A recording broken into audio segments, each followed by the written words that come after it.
Cricket එකේ නාලිකාව නරඹන ඔයාලා හැමෝම ආයුබෝවන් කියලා පිළිගන්න අපගේ නාලිකාවට. ඔයාලා හැමෝම දන්නවා මෙවර ආසියානු කුසලානයේ ජයගත්තේ ඉන්දියාව බව. ඔවුන් තරගයේ ජයග්‍රහණය කිරීමෙන් පසු ඔවුන් කුසලානය ප්‍රතික්ෂේප කරා.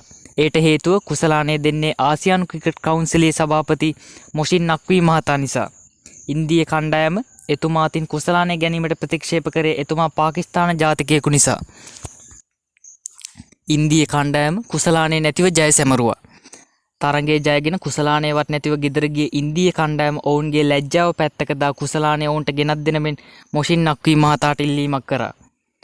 ඔවුන්ගේ ඉල්ලීම් ප්‍රතික්ෂේප කර මොෂින් නක්වී මහතා ඉන්දිය කණ්ඩායමට සැර උත්තරයක් දී තිබෙනවා.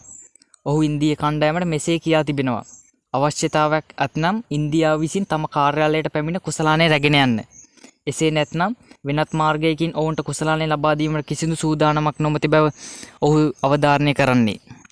මොන වුණත් මොෂින් නක්වී මහතා ඉන්දිය කණ්ඩායමට නියම උත්තරයක් තමයි ලබා දී තිබෙන්නේ.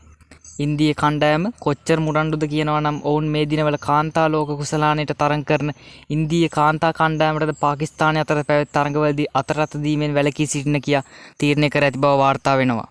ඉන්දිය කණ්ඩායම මේ හැසිරෙන ආකාරය නම් ඇත්තටම කනගාටුයි.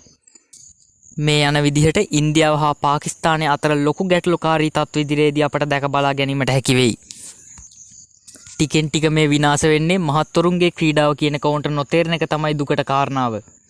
ඉතින් වීඩියෝ එක හොඳයි නම් ලයික් එකක් දාන්න. ක්‍රිකට් පිටියේ සවිස්තරාත්මක තොරතුරු එසනින් දැනගන්න අපේ නාලිකාව සබ්ස්ක්‍රයිබ් කර එකතු වෙන්න.